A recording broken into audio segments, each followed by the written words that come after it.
Today is February 8th, and it is currently 7 o'clock on the dot. So we have New York session just opened, and we are going to start our analysis. So hop on our alarm chart, go to our higher time frames, kind of get everything marked out. Got our high here.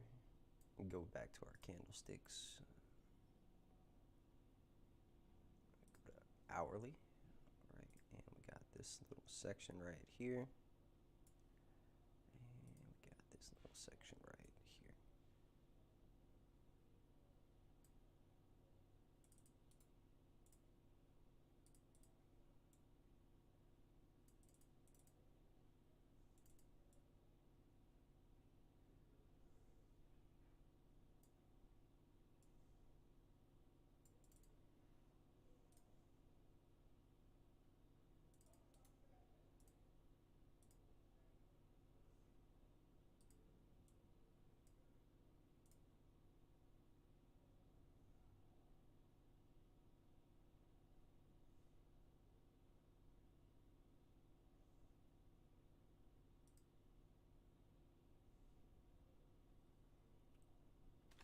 here. All right.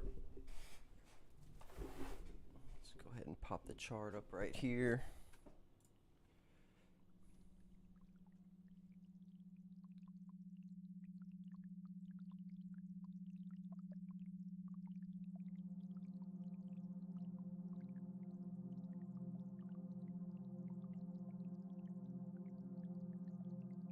So we got our no.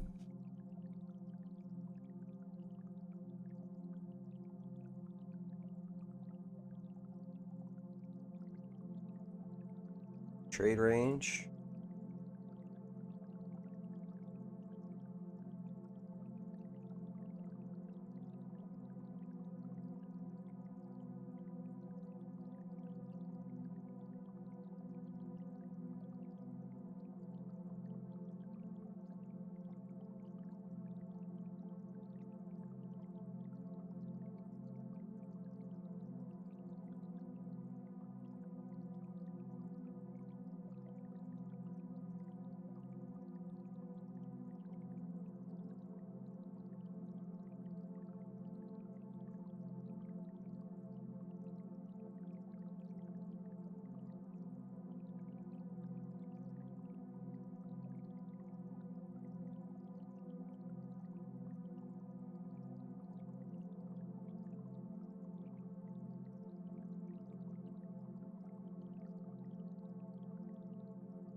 Looking for buys when candles close above 115.411.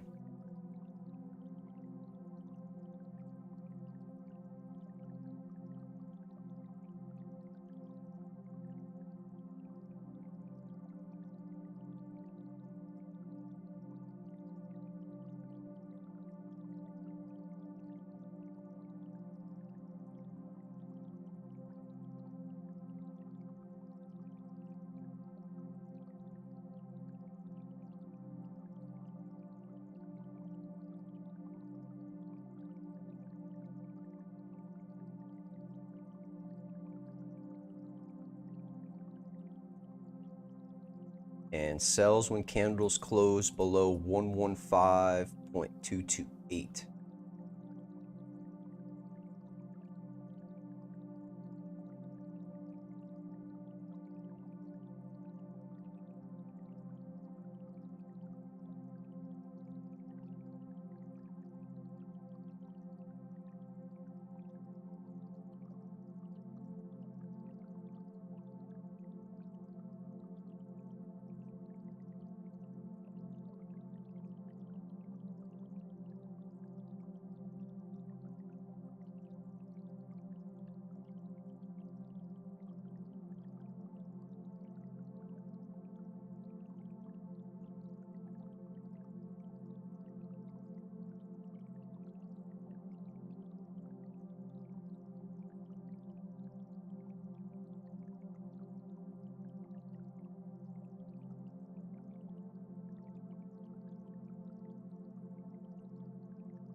All right, we got candles peaking above 411, currently at 413, but remember we have to close.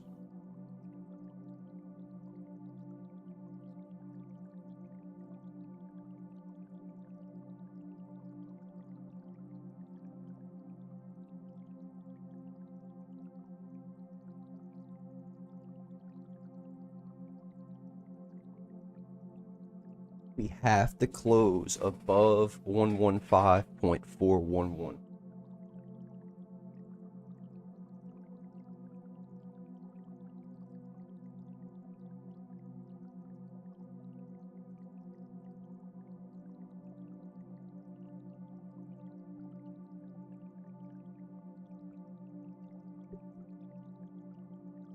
Excuse me, guys, I gotta plug charger in.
So as you can see, price did start coming back into our no trade range.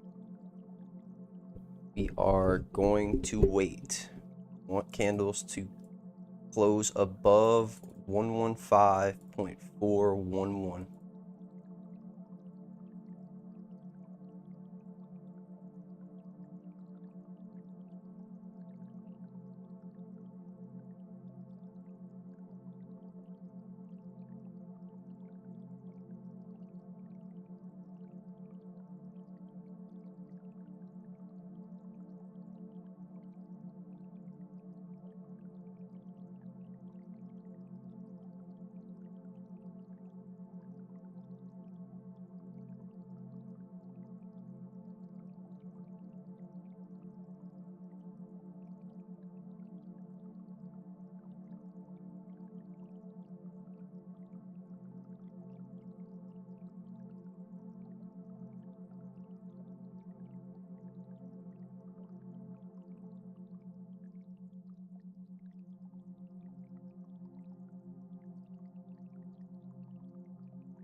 All right, it is currently 7:12.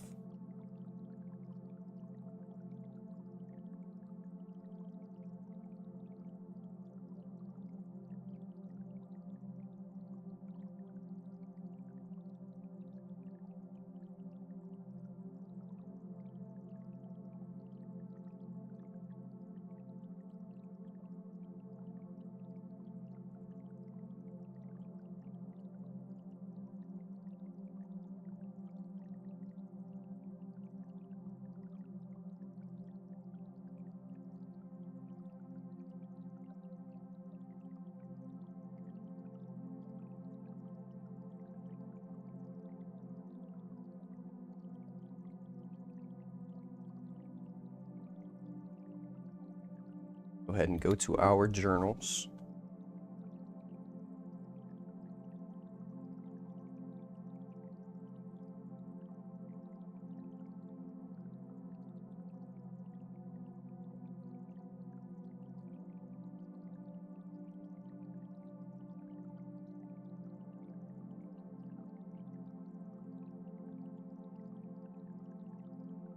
Got February 8th, 2022, New York session.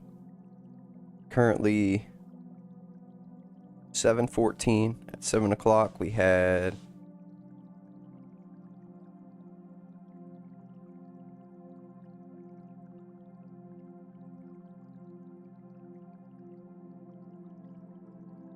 no trade range.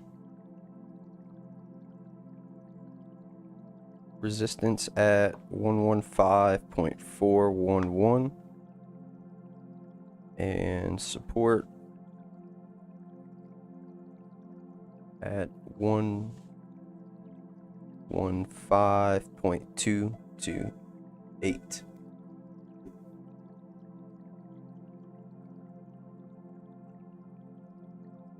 $7:15. 15-minute candle closed above resistance.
little too bright in my face.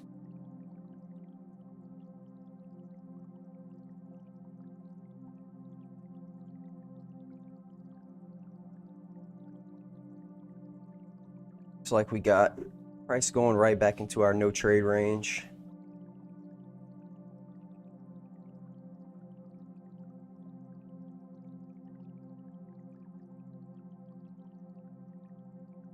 Just dipping back in.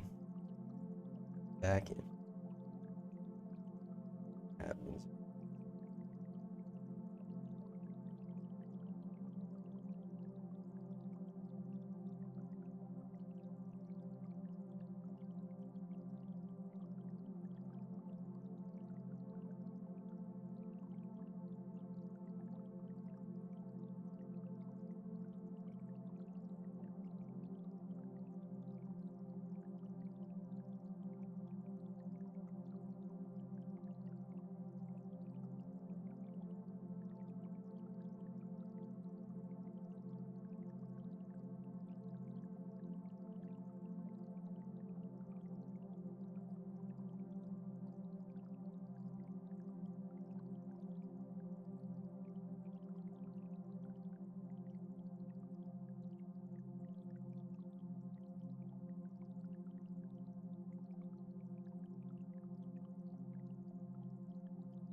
All right, well, I think we missed that entry.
I have 2 minutes and a minute and 59 seconds left until the next 30-minute candle.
Okay, 20 seconds.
All right, we have some news for USD that is going to be trade balance. We have a good number that came out, so we should start seeing a push up anytime soon. If the actual is greater than forecast, it's good for the currency. Forecast was negative 83 billion, and the actual came out at negative 80.7, so that's good.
Come on, UJ. Can we see a push up? See if we can get a push up.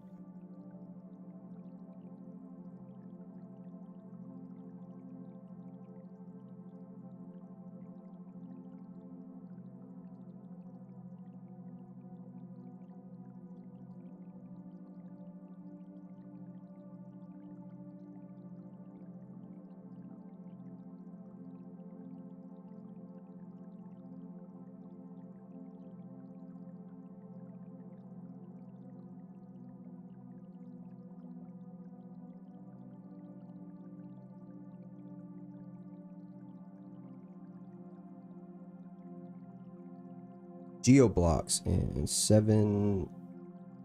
seventh letter G. Thank you. Thank you for joining in. Glad to see you guys here.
All right, a new 15-minute candle has just opened. I see how this reacts.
So it goes to show you how much the news actually matters. 7:30, we had good news come out for US dollar, and you could see that it went the complete opposite way. So goes to show you why this is only 20% of our analysis.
All right, we have 3 minutes and 58 seconds left until the next 4-hour candle.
55 seconds left until the next 4-hour candle.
All right, this is the new 4-hour candle.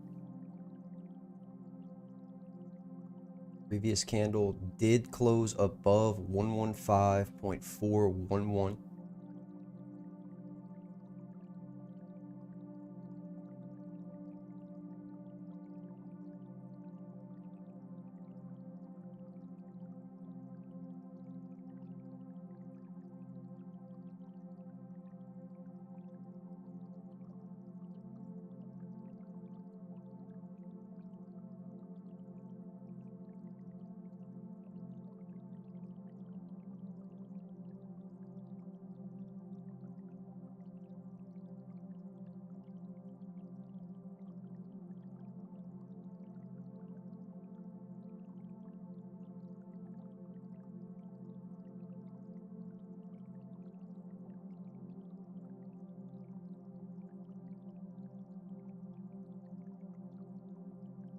All right, UJ, come on. Give us some action so we can get out of this market.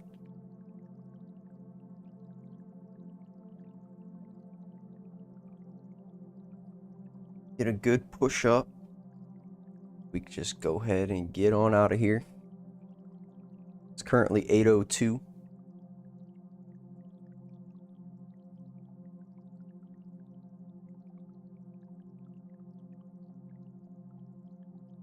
Four-hour candle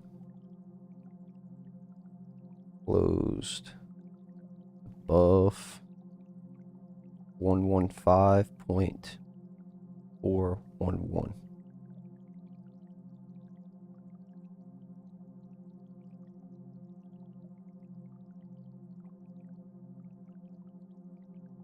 Buys active.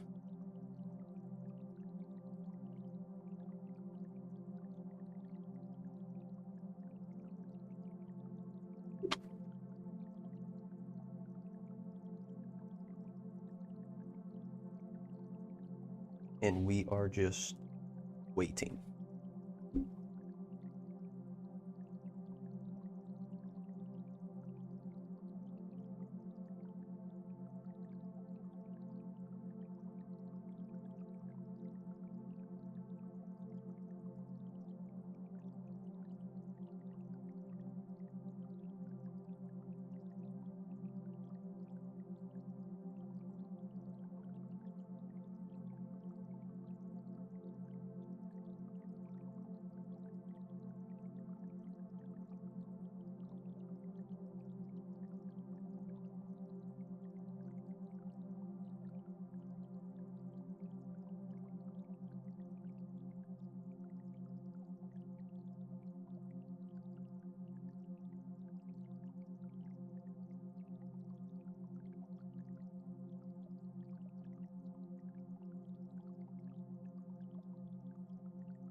All right, I want to reach at least 470. Currently at 115.456. Let's see if we can reach 114.5 470. 115.470. Can we reach it?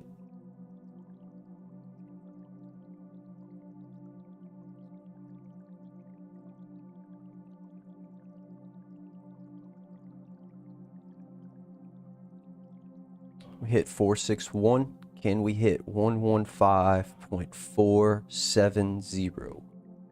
470. Can we hit it?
Come on, UJ. Push through here so we can go ahead and go about our day. Get the 470 so we can go ahead and exit these trades.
Can we reach 115.470? 470. It's the goal, 470.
Four, 6, 7. Can we break through it? Can we hit 470? 470. Let's go.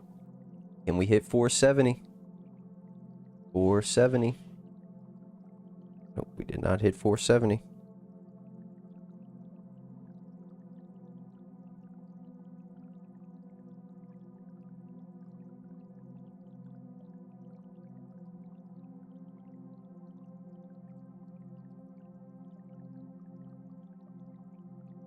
We got 469. We got 1 point away from 470. How you like that?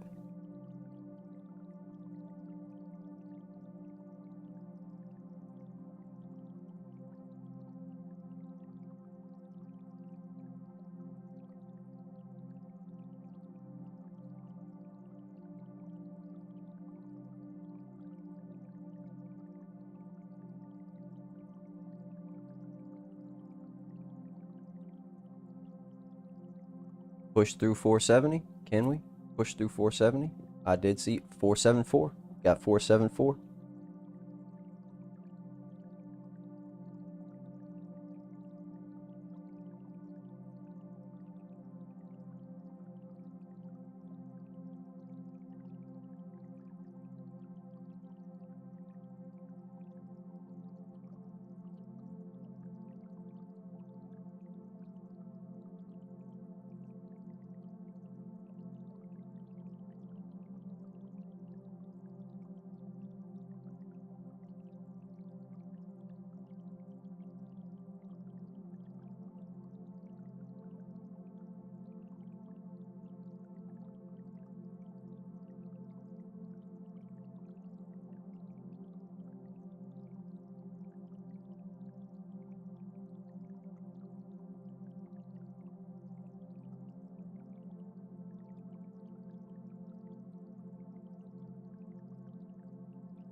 All right.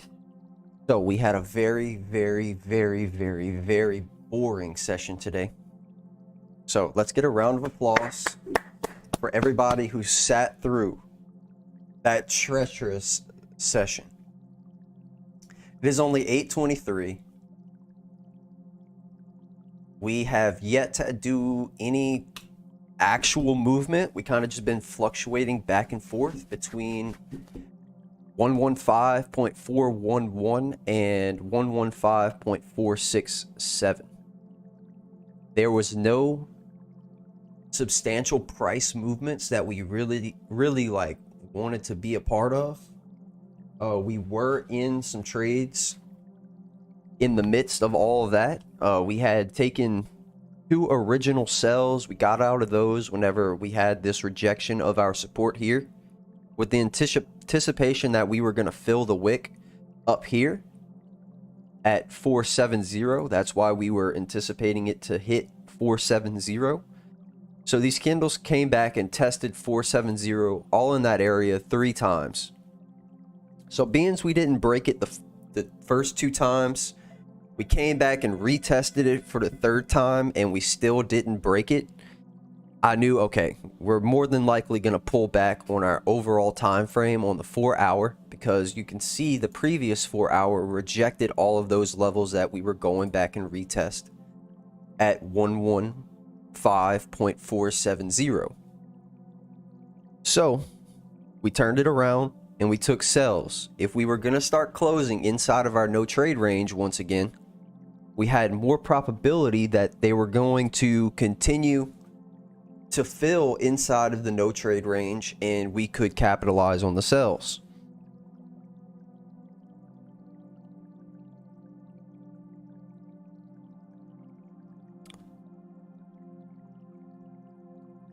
And that was around 8:15.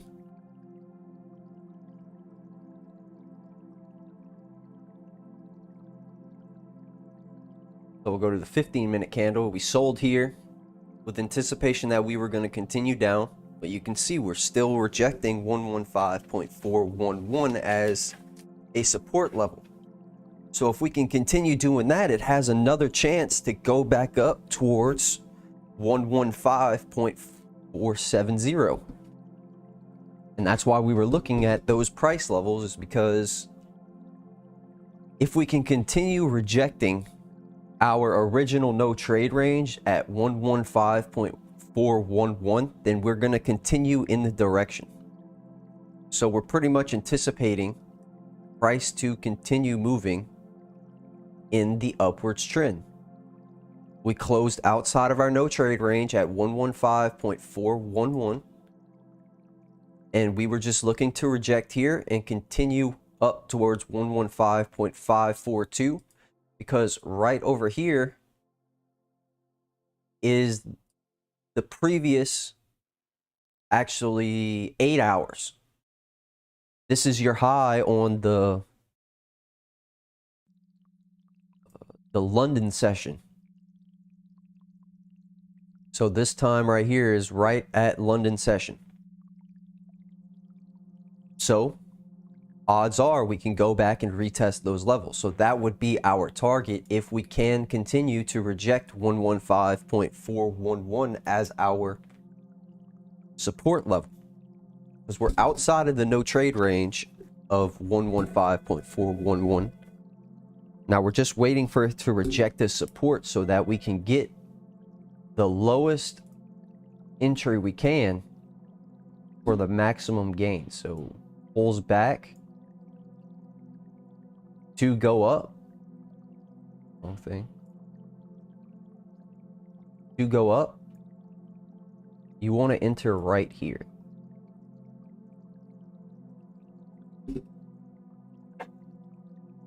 Excuse me. So you want to enter as low as you possibly can on the pullback. So you can see we pushed up, closed outside of our no trade range. Remember, we're buying when candles close above 115.411. So we had 1 candle, 2 candles, 3 candles, 4 candles close above 411. Now we're just retesting these levels. On the overall, are we going to be able to reject those levels, and that's where time is going to tell. But obviously we don't want to be in the market more than we have to. So we were able to capitalize on the rejections of our new resistance at 115.474, because that was the highest point it got in the midst of us watching it. We ended up rejecting that. We took sells, and now secured bag. We'll go ahead and take a peek at our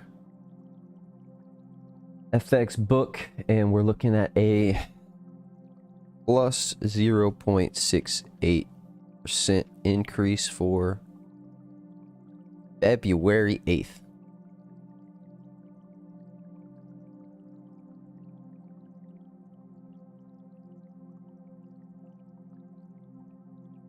And we're up a total of 4.84% for the week and the month.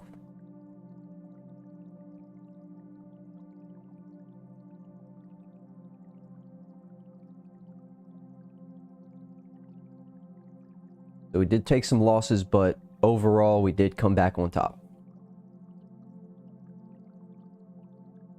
So I will be right back. I'm gonna let the chart go. Go ahead and review it, and I will be back in a few.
All right, we have two winners for today's stream. We have GeoBlocks and Seventh Letter G. Those are our people who tuned in for today's stream and stayed along. Go ahead and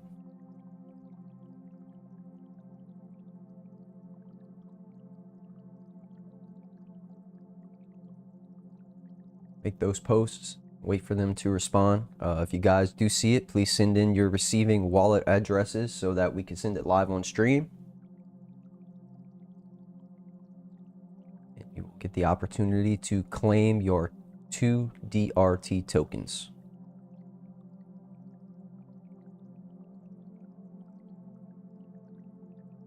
All right, so today we got 0.68%.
All right, and as you can see, we are starting to reject the top side of 115.411 again. but it just places itself right back into a consolidation zone because we are inside of this level now. So we have to break outside of this level in order to get to the next level. So it accumulates, it'll distribute, accumulate some more until it's ready to distribute either above or below.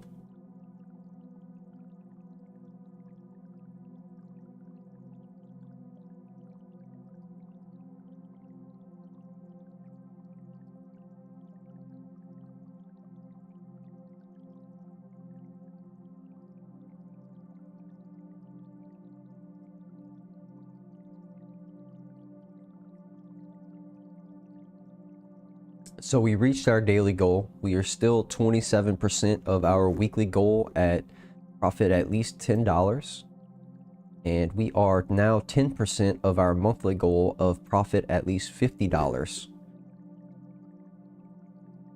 So we are making progress, guys. Slow, but steady.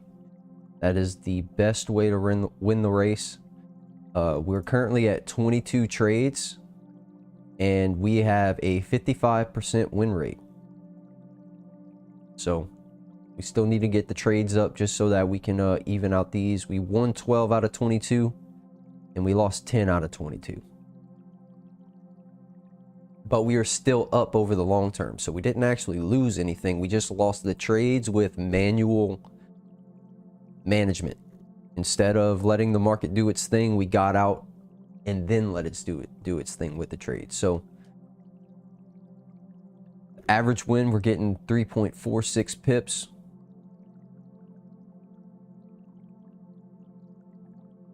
We paid $4.85 commissions, $4.85. The more people we do have in our network, the lower that will go.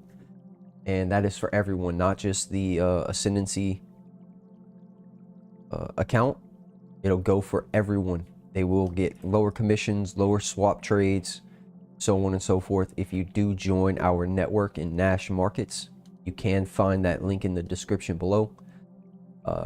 All you should have to do is click the link, and all of the reference and referral information should just be on that web page. All you have to do is make an account, and it'll sign you in under the Ascendancy network.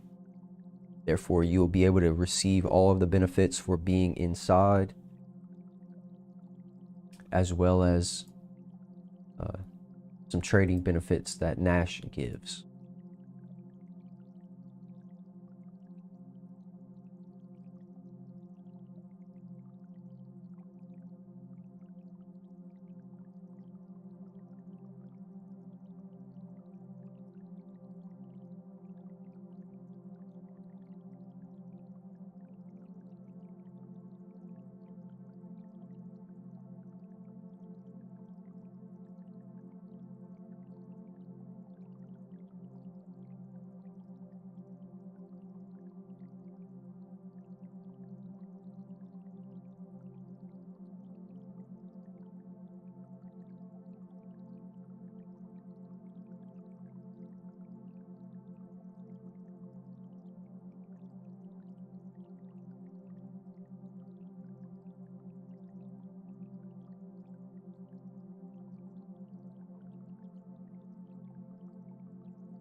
All right, I think we are going to pretty much conclude the stream here.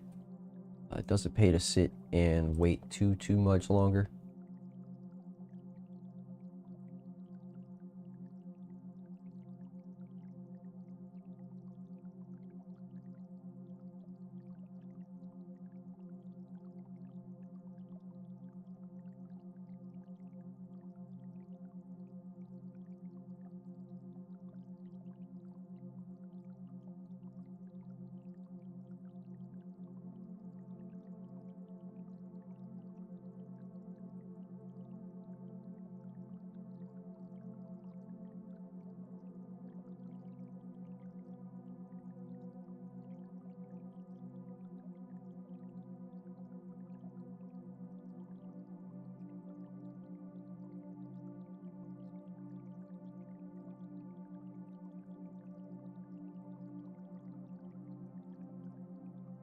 All right, so we are going to conclude the stream there. Not too much happening. We will try to do an update later on current price action if you guys want. What happened, what we were looking at, and what we were anticipating versus what happened for the stream. That was all explained during the stream. But later on, once the price finally plays out, session's over, we could potentially do another review of what the market did.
All right, we are right at almost 2 hours, or at an hour and 50 minutes on the stream. So we're going to go ahead and conclude the stream here.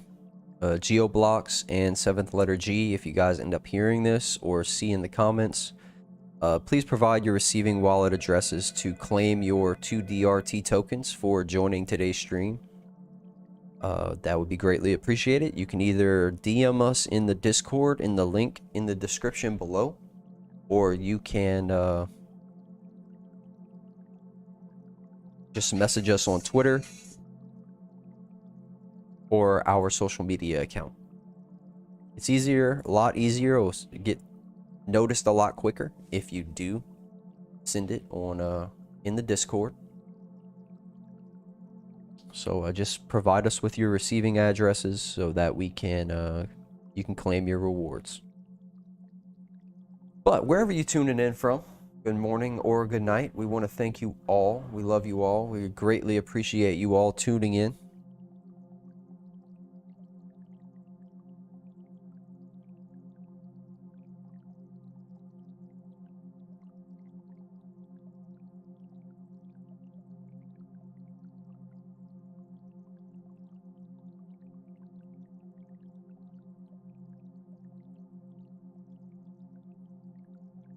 Let's see if we finally get that push first before we end the stream. Let's see if we get that final push for 9 o'clock.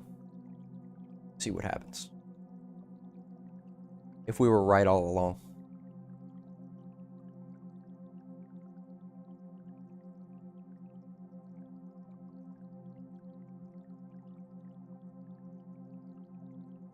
Oh, all right, we hit 115.470.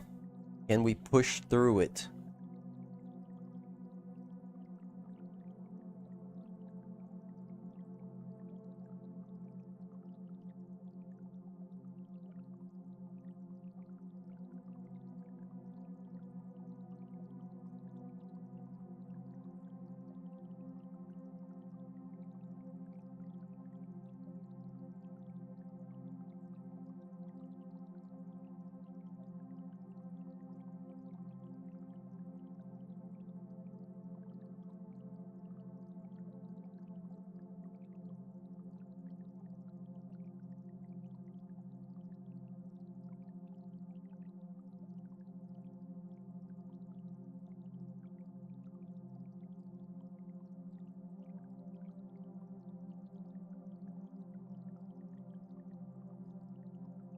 All right, we'll give it a little time, see what it does.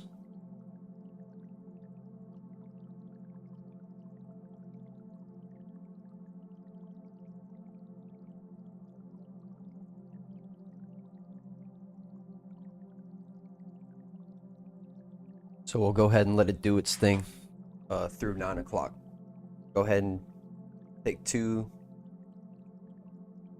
actually 7 minutes. We'll take 7 minutes.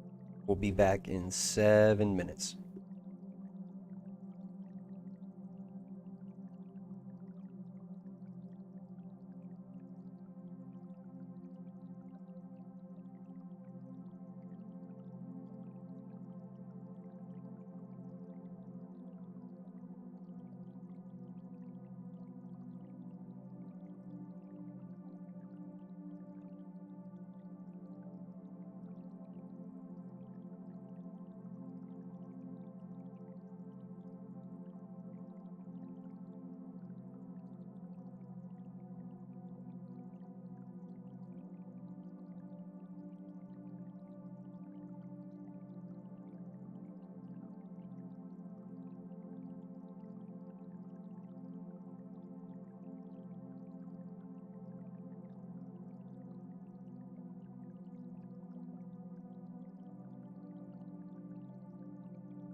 Yeah, 3 minutes left. Did pop up above, but let's see what it does in the next 2 minutes and 20 seconds.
All right, we are at 9 o'clock.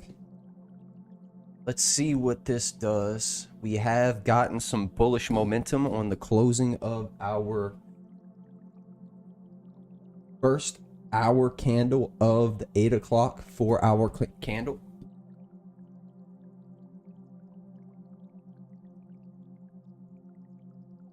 Yeah, I think we might see some further movement up.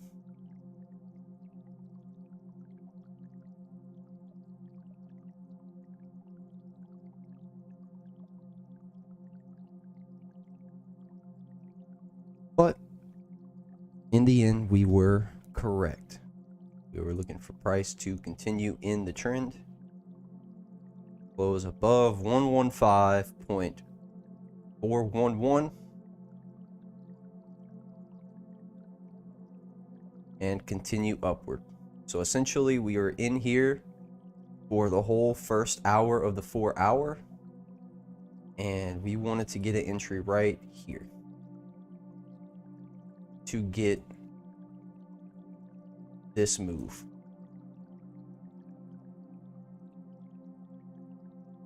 Enter here to get this move. Build a range.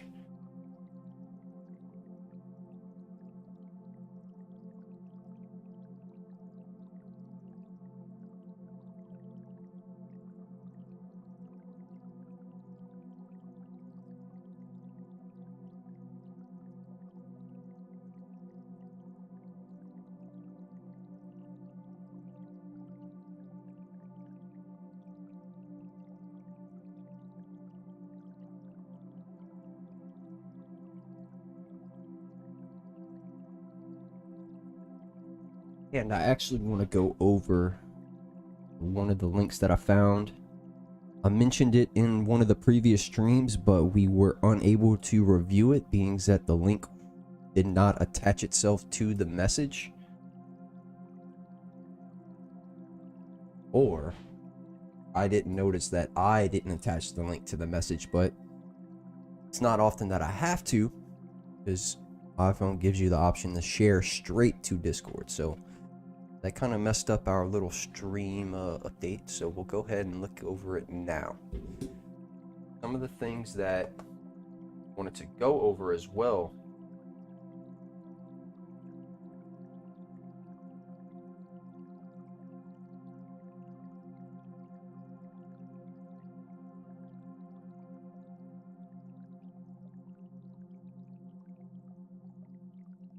All right, so you can find this link in the Discord. Go ahead and pull this up.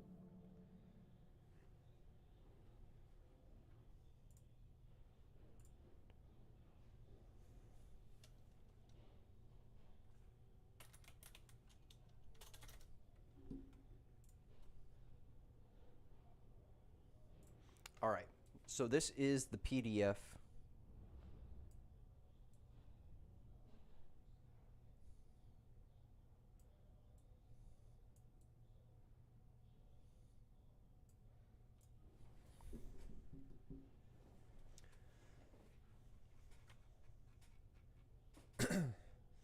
This is the FinTech Notes of Blockchain Consensus Mechanisms, a primer for supervisors.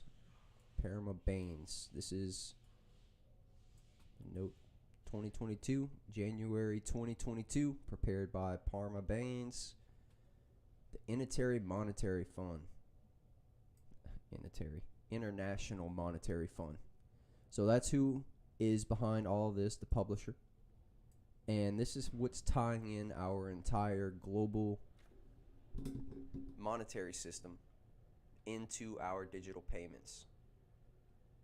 Distributed Ledger Technology, DLT, Anti-Money Laundering, Basel Committee and Banking Supervision, Bali FinTech Agenda, Byzantine Fault Tolerance, Central Bank Digital Currencies, Counter-Terrorist Financing, Delegated Proof of Staking, Federated Byzantine Fault Tolerance, Istanbul Byzantine Fault Tolerance, Proof of Authority, and some more terms. So you guys can check out the link. Gives you some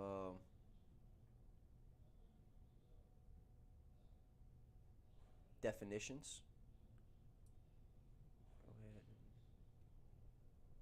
highlight that so you get all the definitions just to kind of keep up with what's going on. So it shows you how consensus fits into distributed systems. We have the application layer, which is your wallets and exchanges. Your contract layer, which is script code and smart contracts. Incentive layer, issuance and distribution mechanism. Consensus layer, proof of work, proof of staking, and all of these others. Fault tolerances. And your network layer, which is peer-to-peer protocol communication mechanism. So it kind of breaks down your distributed ledger blockchain characteristics, definitions, your regulatory implications, and the conclusions of all of that with provided links to all of the sources.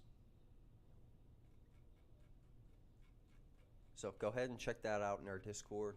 I want to go over some very important things that I had noted on this. So this is a very important document as the IMF represents a consortium of 190 countries and pushing for carbon neutral countries by 2030. They are sharing their views in which supervisors around the world will lead and use this information to help form their opinions. So please just overview this so that all of this is going to make sense. So Bitcoin blockchain, the proof of work, is the most popular consensus mechanism, but it suffers from significant drawbacks, what we've talked about before. Proof of work is a secure and resilient method of forming consensus, but it consumes significant energy and can be slow and expensive during times of high network traffic. So the more that your nodes are being used, the higher the traffic, the more energy it's going to take in order to provide the proof of work.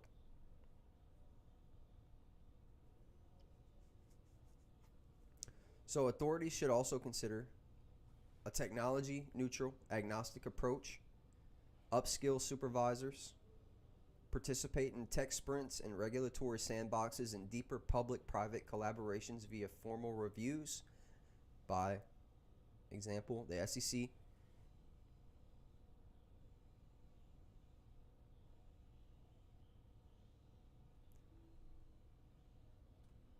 So right here, authorities should also consider whether a technology-neutral approach can continue delivering mandates when diverse new technologies deliver different outcomes, and may consider a more proactive approach to supporting or restricting certain technologies.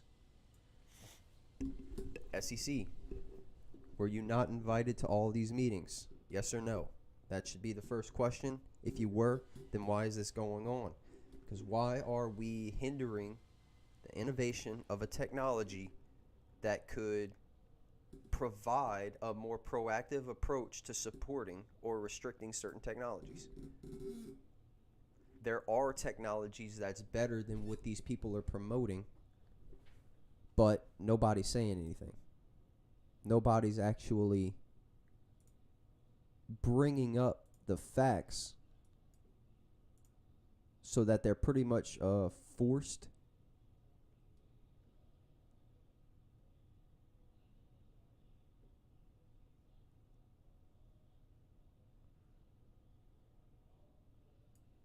go ahead and put I'm just trying to scale this up so you guys can.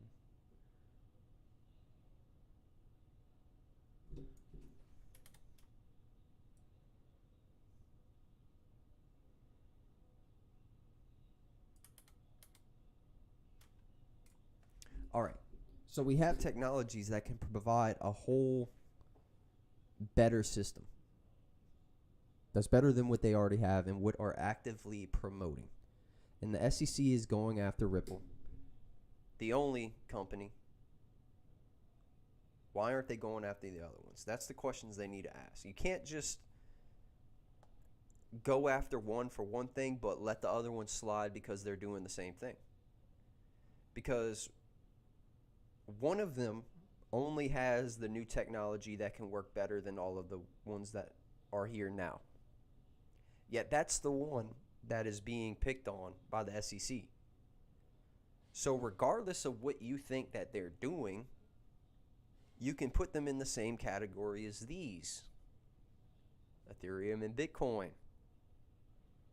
because they're all doing the same thing. It's just that the technology is better so that it's faster, more scalable, and more efficient. That's the only thing that's different. So technically they're the same thing, but one of them out of all of them has the fastest and most efficient technology, yet that's the one that's being picked on.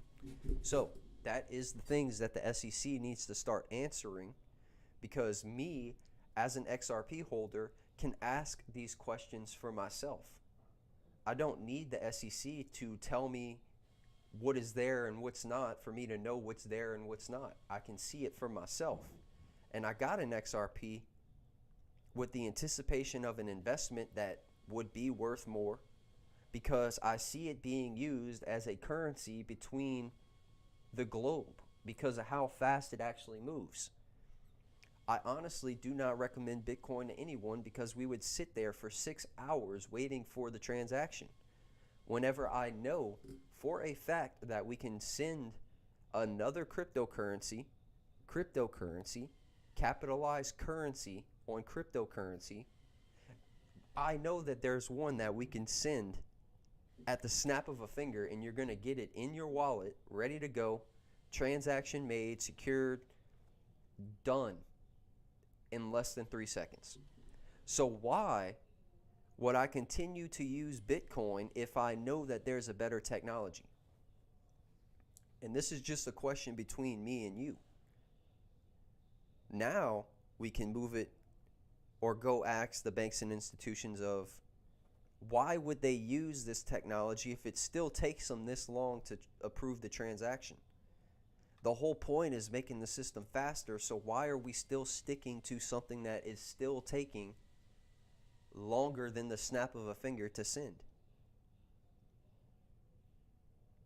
It doesn't make sense, especially because no one knows who even created Bitcoin.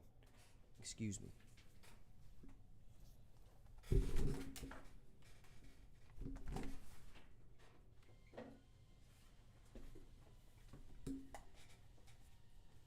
No one knows who created Bitcoin. So why would these banks and institutions who are dumping millions and billions of dollars into the market, why would they just give it to somebody they can't even meet? When has anyone ever done that in their life? There is no bank or institution in this world that will invest in something that they can't quite literally shake the man's hand in the office that they have for a reason to bring them and shake their hands on business plans and stuff like that. Like, that's how all of this works. You can't just have some alias named Satoshi Nakamoto own who knows how much of it, because now with quantum computers, the bad thing about Bitcoin is that all we have to do is release the algorithm to a quantum computer and run the algorithm and mine all of the Bitcoin at once. So then it just eliminates the whole decentralized aspect of the Bitcoin, because we have a computer at a centralized place that can do it faster than what all of these distributed machines can do, because it's not quantum computers. So that this is where this is all coming to make sense, and the puzzle pieces are fitting in for me. Just because all of the research and things I've witnessed through the time, but it's things like this that I'm able to ask myself now that makes sense. Because the SEC knew what Ripple was doing, but they're claiming that they should have already known. Well, the thing is, if it was an actual law, you shouldn't let somebody break it before you penalize them. You should have stopped them from the very beginning if it was a security. And nobody should have, or no retail should have, XRP. But XRP is not a security, it's a currency labeled by every other country in the world other than the United States, because we have an SEC who claims to be here to protect investors, yet they're hurting the markets because they're putting a lawsuit on one of the most innovative technologies that we have in the 21st century, and they're ruining the revolution that is in front of us. You had the railroads, oil and gas, the internet, and now this is Web3 blockchain monetary system, and you have a American corporation that's stopping innovation for the people who live in America to continue a better life without having the government so far in their lives. So all the people who are listening and you're overseas, be thankful that you don't have to deal with the things that we have to. I know that there is some countries that they have more than others, so on and so forth, but let's not talk about those negative things. Let's keep it to this topic.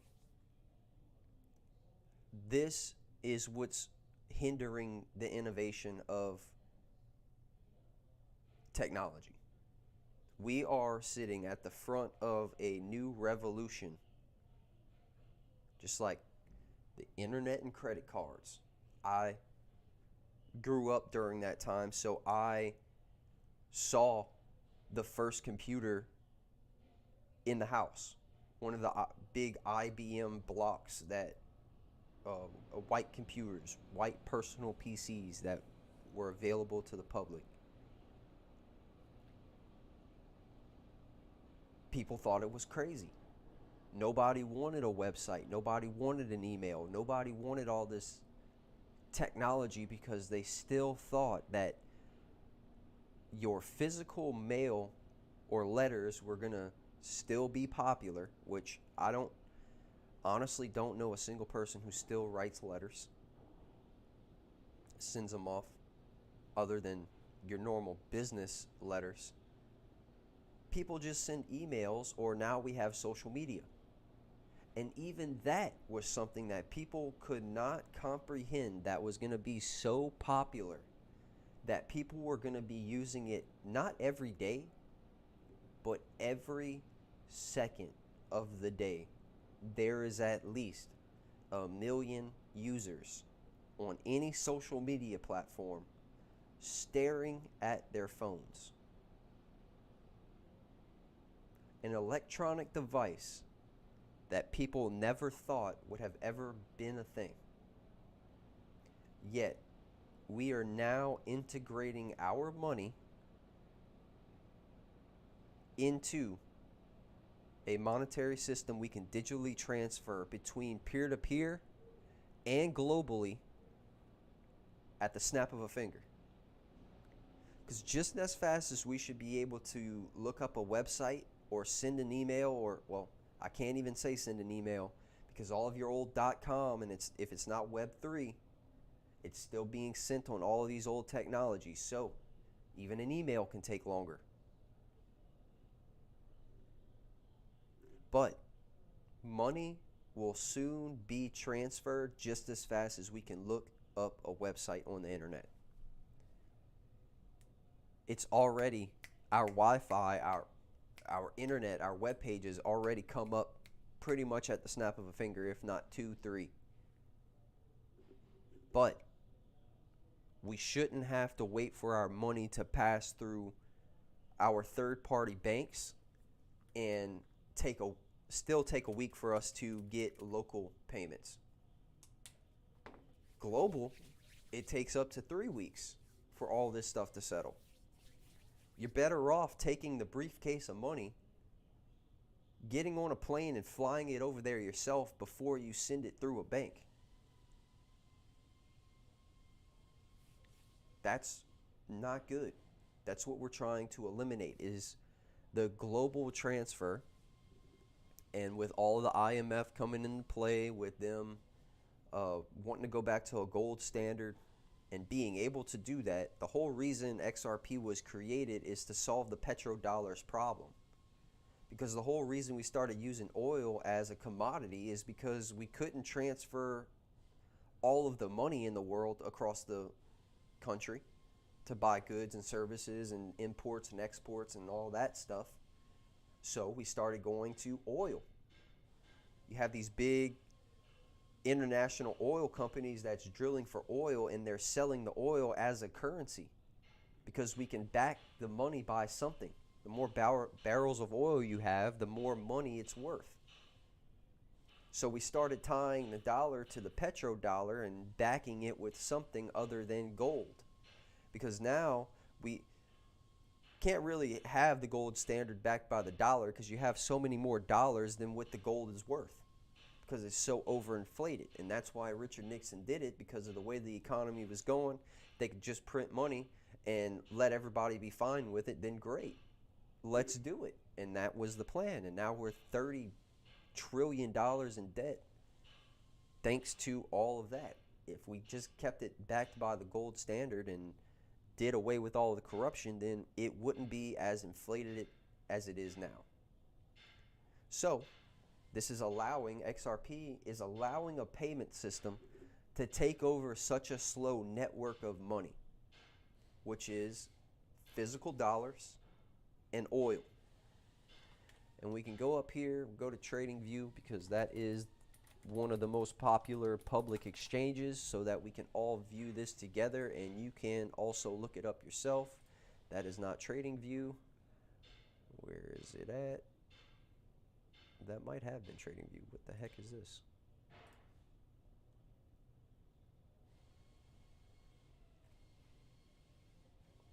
Oh, well, they got a new web page. Wow, I've never seen this. First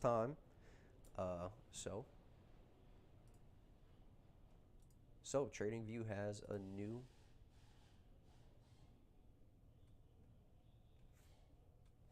let me see if my bookmark is still there. It's not going to be on here. This is not my normal Windows. This is a Explorer. I use Google Chrome. So anyway, we'll just keep it here to save some time. Go up to the top search bar, go ahead and we'll just type in XRP. So the crazy thing is that there's already all of these pairs, all of this stuff already created for XRP. And if you've traded before, if you have any experience in the trading markets, we all know that the dominant currency is first. That is 100% fact since the first day I ever learned how to trade or what this stuff even was. The dominant currency is first. So why would they make the biggest mistake of listing everything, commodities, futures, Forex, crypto, index, bonds, the whole economy? Why would they base everything with XRP first? If you already have commodities that's worth more than XRP right now. That would mean all of this stuff would not make sense because the dominant, which would be the currency or commodity or future that's worth more, would be first in the spot. But that's not the case. It's first in every single one because we know XRP is going to be the leader in the future once the regulations are finally passed through. It will be that global liquidity provider. And now we're on that subject. We'll go ahead and we'll just type in bridge currency. What is a bridge currency? XR freaking P.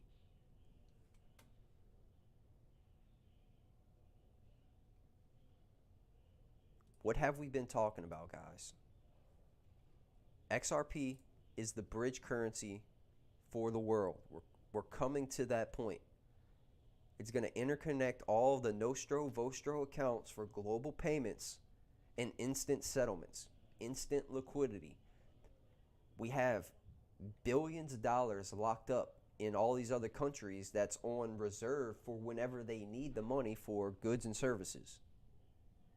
So if we have a technology that can be that instant liquidity provider to give them what they need through the blockchain, all we have to do is send yen into XRP and then XRP to USD, USD to Canadian dollar to Brazil, all bridging through XRP. Because just like we have exchange rates now, you go to the airport and get the corresponding amount of money that you're trying to go to a different country with, they give you the equal amount.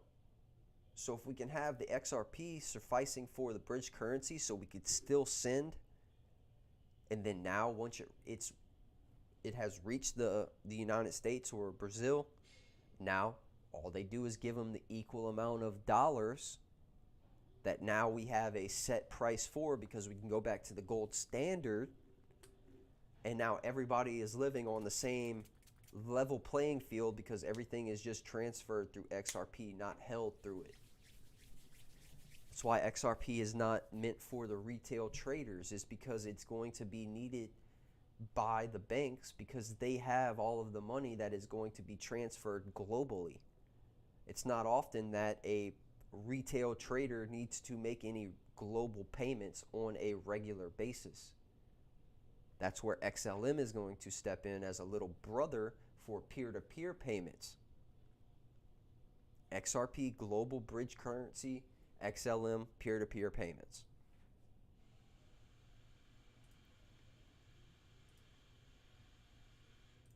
So we'll go back to the point I was making. XRP is dominant on all of your currency choices. Dominance over Bitcoin.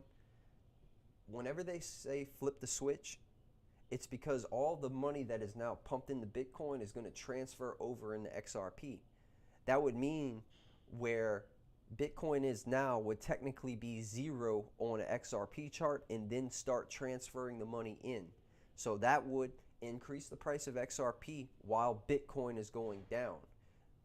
Going back to knowledge of pairs, the dominant is first, which means it has to go up to increase. The secondary is it would have to go down to increase.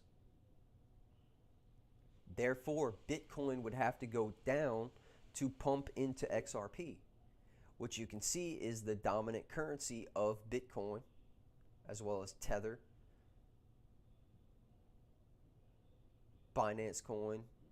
And you have all of these stocks, coin shares, 21 shares, the cryptos.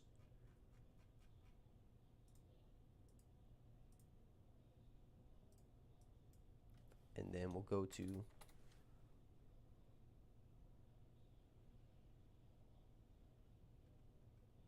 I want to show you the oil. Where is it at?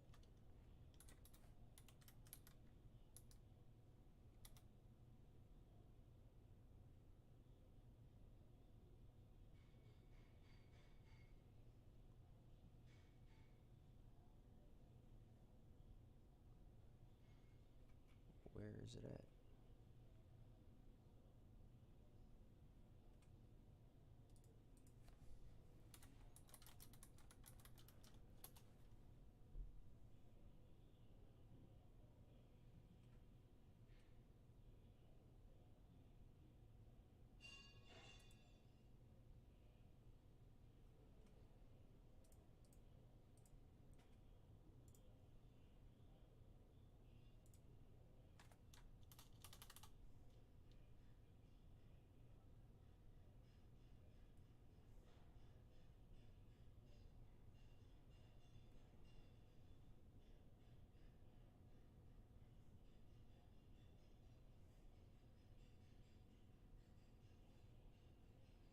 All right, well, I'm unsure if this was just an update or something like that, but it is not here.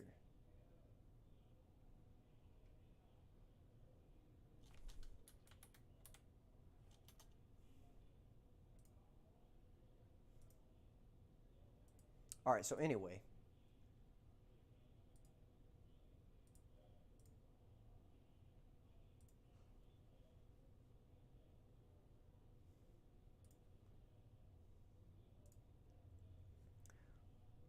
we could read in the Times right here. This is not it either. One second, where is this at?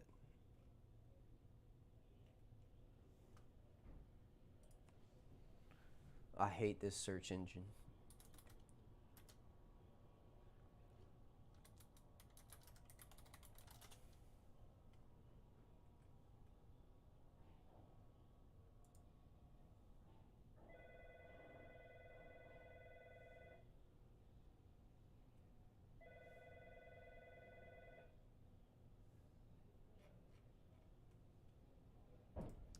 All right, we're not even going to continue getting into that. It's already been too long. So please review this IMF FinTech note PDF.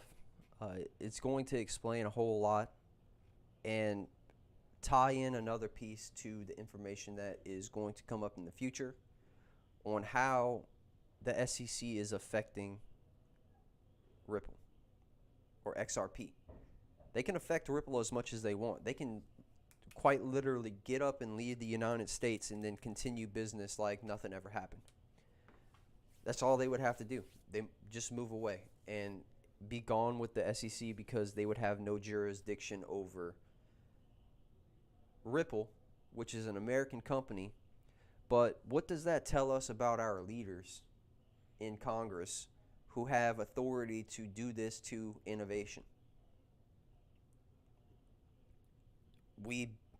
That would mean they're basically letting another country take over the innovation and bump America down as one of the leaders. Because XRP is a American-based technology company, yet America is trying to hold it back so much. Think about that, guys. Think about it. So that's what we're dealing with. All of this will slowly start making sense. We have a lot to go over through the XRP lawsuits. I am still getting all of that together so we have a full discussion of all of the points that need to be made. But all of this is what's going to tie in the large sum of information that you're going to get from these streams. Every day something new is coming out, being released, because this is the first time anything has ever even come out like this. So there is really no way for us to miss it. There is enough Sherlock Holmes in this community that nothing will be released without at least 10 people finding out and letting the entire community know. Every single day there is new information coming out that on that day, new day, new information, new day, new information, because it's slowly being rolled out. The infrastructure is being built slowly.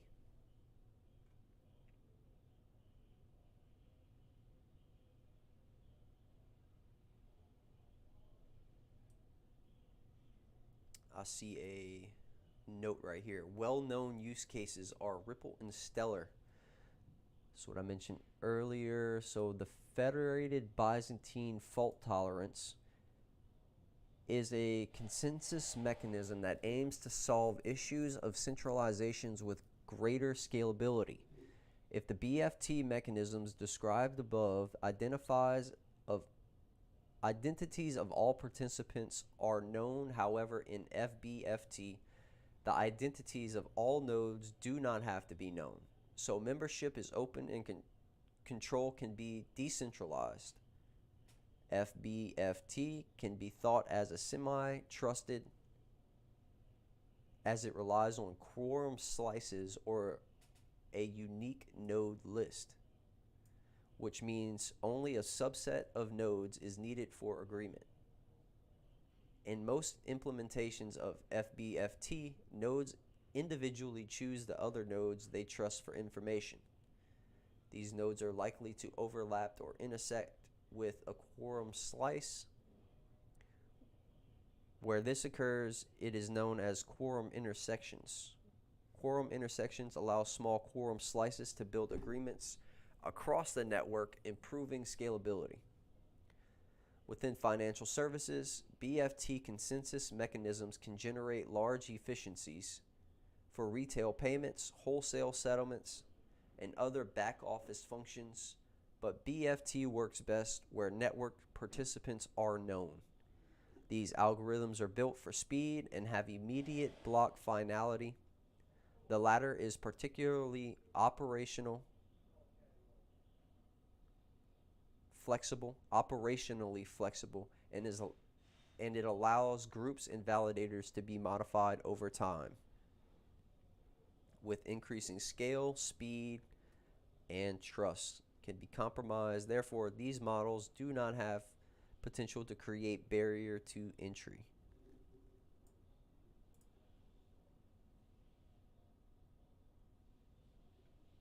For example, you might trust 5 individuals known to you, but you do not trust the 6th, unknown individual. This 5 known individuals would be the quorum slice. However, one of your 5 trusted individuals might know or trust the 6th individual. This is a quorum intersection.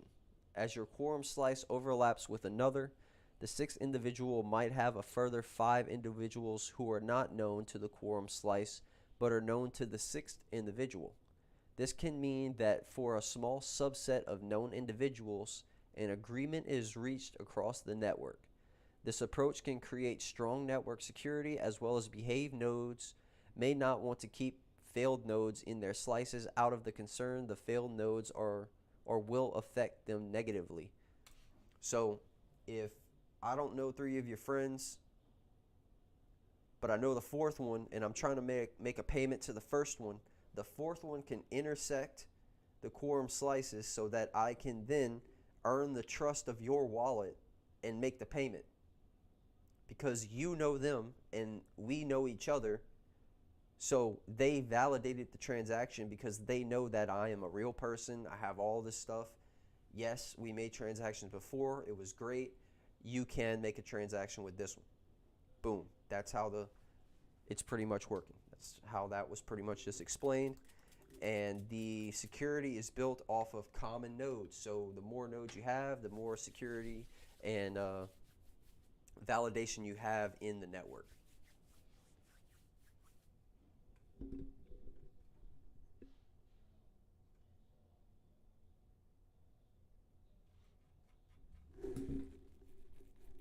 So this is a very, very interesting PDF. I highly suggest you guys just kind of read over it. I kind of gave you a basic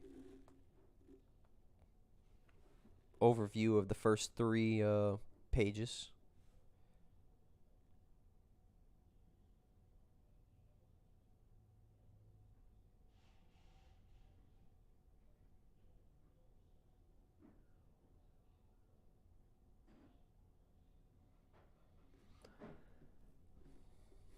There is one that blockchain consists a primer for supervision.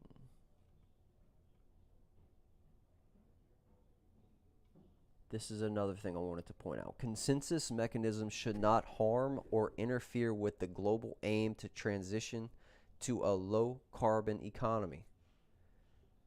So all you're hearing, all of these bills and stuff like that that's being signed, is they want to go to a net carbon zero, a green economy.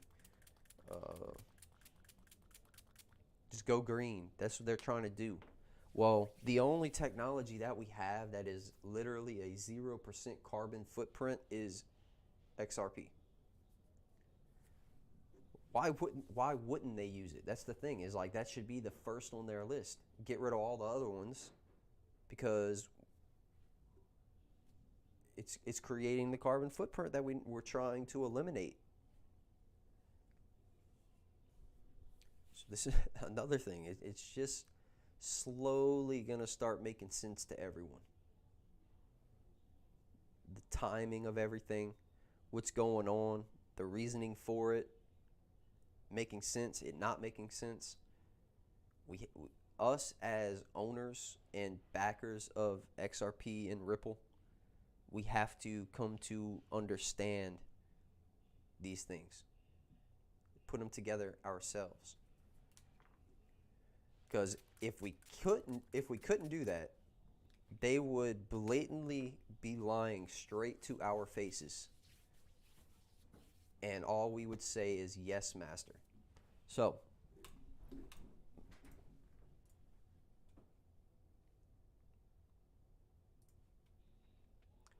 wow, man, we check this out, guys. Were we right or what? Were we right or what?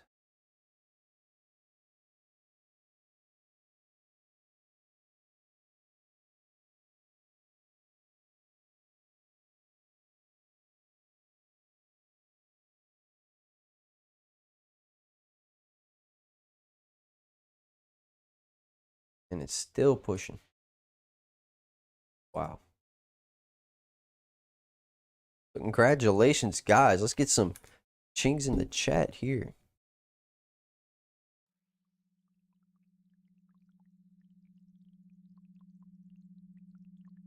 We were right. Let's get a round of applause. Anybody who even took those trades, you should be profiting. You should be profiting. If you're in any type of trade, I would suggest a stop loss of 115.542.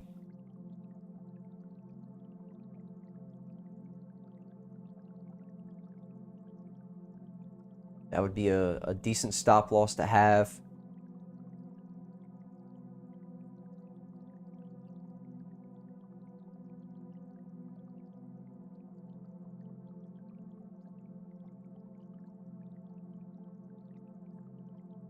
See, we broke up. Buys when candles close above 115.411. Candle closed. We rejected all these levels, and then now we are up at 115.177. 115.577. Our target was here.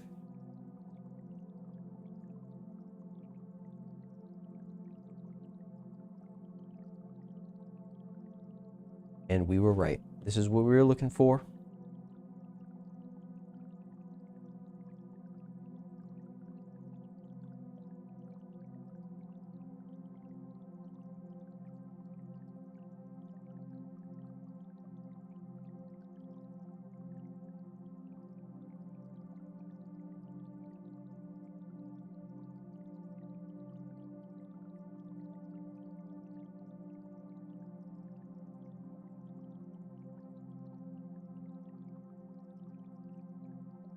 So just like this, we had the trend was already going up. We wanted to wait for our 8:30, which was going to be wrong thing. 8:30, somewhere around here. Wait for it to pull back, and we enter on the lowest part we possibly can for a continuation of the range fill, pushing up to our high. So we had the target over here. And the idea was that it was just going to finish pushing through momentum. Whatever it was going to do, it would just push through that level. See, that's exactly what we did. We had our level right here. This was our target. And we are pushing through that level right here.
All right. Post our analysis play out. That baby played out perfectly.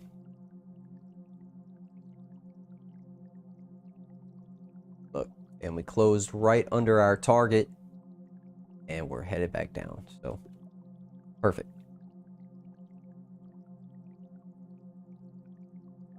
This is why you want to have your stop losses set. If you didn't have your stop loss set, you got stopped out. or actually you're losing the money that you could have just made. So I would highly suggest, if you are still in the market, just consider it. But again, I'm not a financial advisor. All right, so we got everything posted, got all that pretty much squared away, got what we needed to get covered on the Ripple and the IMF link. And man, this was a beautiful, beautiful day. Wow. So from 411, our resistance level, we reached a total of 119 pips currently, and the max was at 166 pips. So you certainly had a chance to grab 10 out of that with us. You are still in the market. Please set all stop losses accordingly.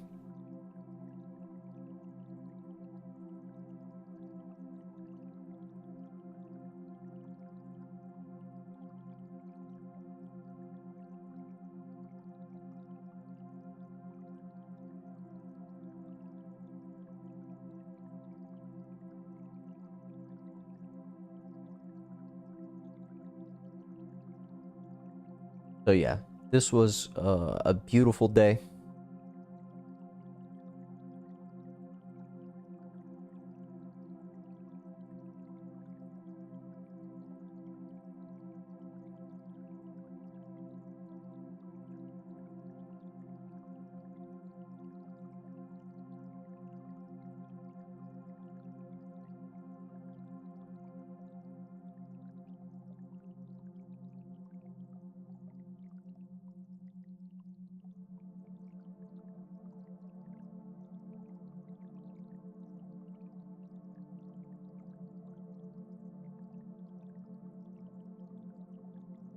All right, so I think that means the conclusion of the stream. I want to thank everybody who has tuned in. Ken, thanks for tuning in. We appreciate you being here. And if you want to review today's stream, you can always go back and rewatch it. Yeah, we had a great day today on USDJPY. We reached our target and plus some. We took profits and we secured the bag right at 0.68% for today, and we are up 4.84% for the month of February. So congratulations everybody who has been following along.